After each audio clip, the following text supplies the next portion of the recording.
నమస్తే, welcome to our channel. ప్రస్తుతం మనతో శ్రీపాద శ్రీవల్లభ దత్తపీఠ వ్యవస్థాపకురాలు లతా బొట్ల గారు ఉన్నారు. వారితో మాట్లాడదాం. నమస్తే అండి. నమస్తే ఫనీ. లత గారు, ఈ మధ్య నేను ఒక విషయం విన్నానండి. గురు చరిత్ర పారాయణ చెయ్యాలన్నా సరే గురువు అనుగ్రహం ఉంటేనే మనం ఆ గురు చరిత్ర పారాయణం చెయ్యగలం అనేది విన్నాను. అవును. సో అది నిజంగానే చాలా మంది చెప్తూ ఉంటారు, గురువు అనుగ్రహం లేకపోతే మనం గురు చరిత్ర కానీ, లేకపోతే దత్తాత్రేయ స్వామి వారి ఆరాధన కానీ, దత్తాత్రేయ స్వామి క్షేత్రాలకు వెళ్ళడం కానీ జరగదు. కానీ ఈ రోజుల్లో గురువు అనుగ్రహం ఉంటే సర్వదేవతల అనుగ్రహం ఉన్నట్లే కదా అండి. 33,000 కోట్ల దేవతల అనుగ్రహం ఉన్నట్టు. రైట్.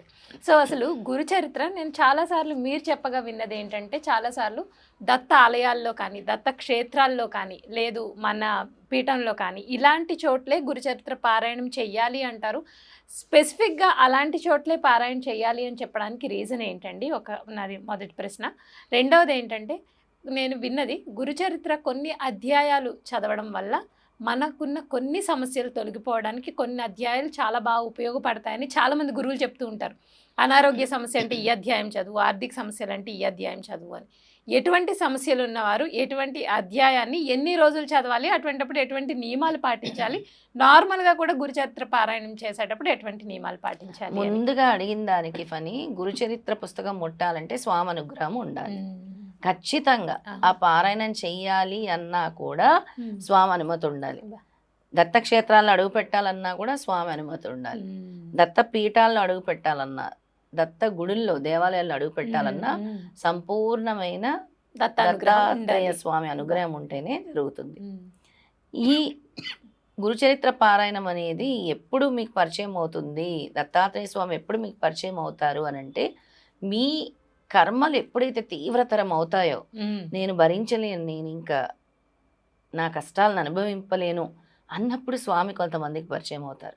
కొంతమందికి అనంతమైన భక్తి, స్వామి కోసం పరితపించేటటువంటి వారికి స్వామి తొందరగా పరిచయం అవుతారు. ఈ కష్టాలు నేను అనుభవించలేను, స్వామి నన్ను రక్షించు అని గుర్తు చేసుకున్నప్పుడు, తీవ్రతరం అయినప్పుడు స్వామి పరిచయం అవుతారు. స్వామి మీద అనంతమైన భక్తి అని చెప్పాను కదా, అలా కూడా పరిచయం అవుతారు. ఈ గురు చరిత్ర అనే పుస్తకము అద్భుతమైన గ్రంథము. దాన్ని అంత సులభంగా దాన్ని మనం చూడకూడదు. అది ఒక ఆధ్యాత్మిక గ్రంథము, మనకు ఎన్నో పాఠాలు నేర్పించినటువంటి గ్రంథము, గురువుని ఎలా మనము ఆరాధించాలో నేర్పించినటువంటి గ్రంథము, అలాగే మన కర్మని తొలగించేటటువంటి గ్రంథము, మనకి దిక్సూచి అంటే ఒక కరెక్ట్ పాత్ ఇచ్చేటువంటి గ్రంథము గురుచరిత్ర పారాయణం. ఈ గురుచరిత్ర పారాయణం పుస్తకాన్ని పట్టు వస్త్రంలో భద్రపరచాలి. భద్రపరిచి ముందు శుచి శుభ్రం అనేది చాలా ఇంపార్టెంట్. నువ్వు ఫస్ట్ శారీరకంగా చాలా శుద్ధిగా ఉండాలి, మానసికంగా కూడా నువ్వు శుద్ధిగా అవ్వటానికి నువ్వు ఈ పుస్తకాన్ని పట్టుకుంటున్నావు. తర్వాత ఎక్కడైతే కూర్చొని నువ్వు దేవతా పూజ చేస్తావో అక్కడ పరిశుభ్రంగా ఉంచుకోవాలి. నువ్వు కూర్చొని పారాయణం చేసిన చోట కూడా శుభ్రంగా ఉండాలి. నెక్స్ట్ ప్రశ్న, ఎందుకు దత్తక్షేత్రాల్లో చేయాలి, ఎందుకు దేవాలయాల్లో చేయాలి, ఎందుకు పీఠాల్లో చేయాలి అంటే, అక్కడ చేస్తే స్వామి సన్నిధిలో చేసినట్టే. మనము నీ ఆలోచనలు అన్నీ స్వామి మీద ఉంటాయి. నీ ఇంటి చుట్టూ నీ ఆలోచనలు, నీ సమస్యల చుట్టూ ఉండదన్నమాట. నెక్స్ట్, స్వామి వింటున్నాడు అక్కడ. ఔదంబ వృక్షం దగ్గర చేస్తే స్వామి ఔదంబ వృక్షంలోనే ఉంటా అంటారు. పీఠంలో దేవతామూర్తి ముందు చేస్తే స్వామి ఎదురుగా కూర్చొని, స్వామి నువ్వు చదువుతున్నదన్నీ కూడా స్వామి చూస్తున్నారు అక్కడ. అలా చేయటం వల్ల నీ సమస్యలు తొందరగా తీరుతాయి. ఎందుకంటే అక్కడ ప్రతిరోజు 4 హారతులు అవుతాయి, ప్రతిరోజు అక్కడ అఖండ జ్యోతి వెలుగుతూ ఉంటుంది. అక్కడ ఓరా ఎనర్జీస్ వేరు ఉంటాయి, అక్కడ చుట్టూ ఉండే ఎనర్జీస్ వేరు. క్షేత్రాల్లో ఎంత ఎనర్జీ ఉంటుంది, చాలా ఎనర్జీస్ ఉంటాయి. ఎందుకు 12 జ్యోతిర్లింగాలు, 18 పీఠాలు, దత్తక్షేత్రాలు, పురాతన దేవాలయాల్లో కూడా అంత శక్తివంతమైనవి ఉంటాయి అన్నమాట. ఆ ఎనర్జీస్ వేరుంటాయి అక్కడ చదువుతున్నప్పుడు. దానివల్ల తొందరగా నీ కర్మలు తొలగుతాయి, నీ పాపపు రాశులు నెమ్మదిగా తొలగుతాయి. ఒక్క రోజులో తొలగేవి కాదు, నువ్వు చేస్తూ ఉంటాయి. ఇప్పుడు ఎలా తయారయ్యారంటే జనము, ఇన్స్టెంట్గా రిజల్ట్స్ కావాలి, ఏమీ చేయము మాకు రిజల్ట్ కావాలి. పారాయణం చేయాలంటే వారం రోజులు పారాయణం చేయాలి. మేము 7 వారాలు పారాయణాలు చేసేవాళ్ళం, కంటిన్యూ 49 డేస్. ఇప్పుడు పీఠంలో 49 డేస్ జరుగుతుంది. అఖండ సప్తాహ సామూహిక గురుచరిత్ర పారాయణం. నెక్స్ట్, సామూహికంగా చేస్తే తొందరగా రిజల్ట్ ఇస్తారు స్వామి. 4 కూర్చొని జరిగితే తొందరగా ఇస్తారు స్వామి రిజల్ట్. అది నీ ఇంట్లో నువ్వు ఒక్కరే చదవాలి కదా, ఉమ్. ఇక్కడ నలుగురితో కలిసి నలుగురితో చదువుతావు కదా. కలిసి. అందుకే మేము ఎక్కువ ఏం చెప్తాము, క్షేత్రాల్లో చదవండి, పీఠంలో చదవండి, చాలా ప్రశాంతతగా ఉంటుంది మీరు చదివేటప్పుడు కూడా. ఆ ఓరా అంతా కూడా స్వామి చుట్టూనే తిరుగుతూ ఉంటుంది అనమాట. అందుకే చేయమంటాం అలాగా. Okay. తర్వాత ఏకభుక్తం చేయాలి పారాయణం చేస్తున్నప్పుడు. ఒంటిపూట భోజనం, బ్రహ్మచర్యం పాటించాలి. నీ మనస వాచ కర్మన ఆలోచనలన్నీ స్వామి మీద ఉంచాలి. ఎటువంటి ద్వేషపూరిత మాటలు మాట్లాడకూడదు, సాత్వికంగా ఉండాలి, ప్యూర్ వెజిటేరియన్ ఫుడ్డే తినాలి. రైట్. తలంటు స్నానం చేయాలని అందరూ అంటారు. అవునండి, అడుగుతారు. తలంటు స్నానం చేయాలనుకుంటే తలకు పోసుకోవాలంటే పోసుకోవచ్చు, మీ ఇష్టం. లేదు మీ ఆరోగ్యము అవును. దానికి సరిగ్గా కొంతమందికి లేదు, ఆరోగ్యం సహకరించదు కదా. సహకరించినప్పుడు దాన్ని చేయాల్సిన అవసరం లేదు. ఉమ్. ప్రతి ఒక్క అధ్యాయం కూడా అద్భుతమైంది అని చెప్పొచ్చు గురుచరిత్రలో. ఉమ్. అందులో మనకి జ్ఞానకాండము, కర్మకాండము, ఉమ్. భక్తి కాండము బోధిస్తున్నారు స్వామి. అంటే జ్ఞానాన్ని ఎలాగా నువ్వు తెచ్చుకోవాలి, ఉమ్.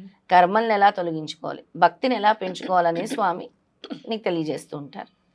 అసలు పారాయణం చదవాలి అని అంటే ఏదో పెద్ద గగనం మన వాళ్ళకి. ఎవరైనా సరే జీవితంలో ఒక్కసారైనా గురుచరిత్ర పారాయణం చేస్తే ఉమ్. చాలా మంచిది, అది చాలా మంచిది. అలాంటిది నీకు ఎన్నిసార్లు స్వామి అవకాశం ఇస్తే అన్నిసార్లు చేస్తూనే ఉండాలి పారాయణం. సంవత్సరంలో 1-2 సార్లు చేస్తే తప్పేంటి, నీకు తినడానికి టైం ఉంటుంది, పడుకుంటానికి టైం ఉంటుంది, అన్నిటికీ టైం ఉంటుంది. అవును.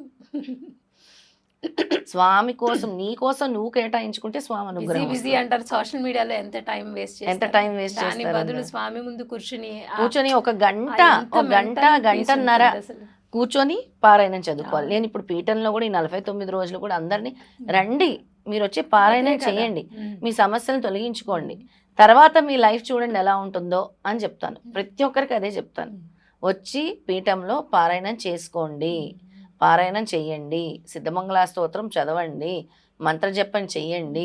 ఇప్పుడు నేను ఈ 49 days కూడా అందరికీ ఔదంబర వృక్షం చుట్టూ ప్రదక్షిణలు, ఉమ్. గురుపాదుకలకు అభిషేకము, తర్వాత పారాయణం చేపిస్తున్నాను. Okay. 4 హారతులు కూడా అబ్బా. పీఠంలో జరుగుతాయి. ఉమ్. రోజు 4 హారతులు జరుగుతున్నాయి. తర్వాత స్వామివారికి పవలింపు సేవ కూడా ఉంటుంది. అబ్బా.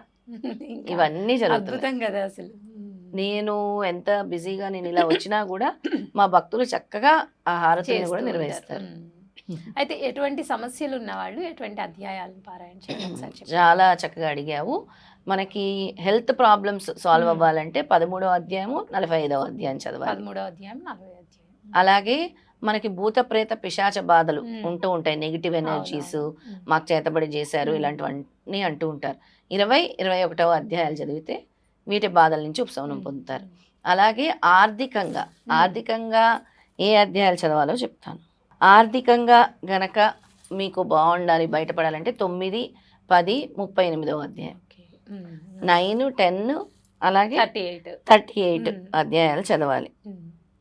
అలాగే 18వ అధ్యాయం చదవటం వల్ల మీకు ఉద్యోగంలో చక్కగా రాణించటము, మ్మ్. ప్రమోషన్ లాంటివి. Promotions, yeah. 18th మ్మ్. అలాగే జ్ఞానాన్ని కూడా, అంటే రైట్ ఆలోచన, మీరు రైట్ పాత్లో వెళ్తారు, మ్మ్. మంచి మ్మ్. ఆలోచనలు వస్తూ ఉంటాయి అన్నమాట. అది 18వ అధ్యాయం. అలా ప్రతి ఒక్క అధ్యాయం కూడా ఒక సిగ్నిఫికెన్స్ ఉంది. ఈ పారాయణం చేయటం వల్ల మీ పాపపు రాశులు, ఈ కర్మలు నెమ్మదిగా తొలుగుతూ ఉంటాయి. మీలో ఒక మార్పు అనేది మొదలవుతుంది, మీ జీవితంలో ఒక మార్పు అనేది మొదలవుతుంది. ఈ ఆర్థిక ఇబ్బందులు, ఆరోగ్య సమస్యలు, సంతాన సమస్యలు, అన్ని రకాల సమస్యలకు కూడా అర్థం కాని స్థితిలో జీవితం ఉన్న బ్లాకేజెస్, ఎందుకు ఇలా జరుగుతుంది మాకు అని చాలా మంది అడుగుతూ ఉంటారు. మాకెందుకు ఇలా జరుగుతుంది, ఏమీ రావట్లేదు అని అంటారు. అలాంటి వాళ్ళందరికీ పరిష్కారం ఈ గురుచరిత్ర పారాయణం. చక్కగా రండి, పారాయణం చేసుకోండి. ఎలా చేసుకోవాలో చెప్తాము, ఎలా మీరు ఇక్కడ దేవతారాధన చేయాలో చెప్తాము, స్వామికి ఏమి ఇష్టమో చెప్తాము. వాటిని మీరు ఫాలో అవ్వండి. తర్వాత మీ లైఫ్ చేంజెస్ చూడండి. ఎంతమందికి పని ఉద్యోగాలు వచ్చాయి మన పీఠంలో పారాయణాలు చేసిన తర్వాత. ఉద్యోగాలు ఎస్పెషల్లీ జాబ్స్ లేని వాళ్ళందరూ వచ్చి పారాయణం చేసుకొని జాబ్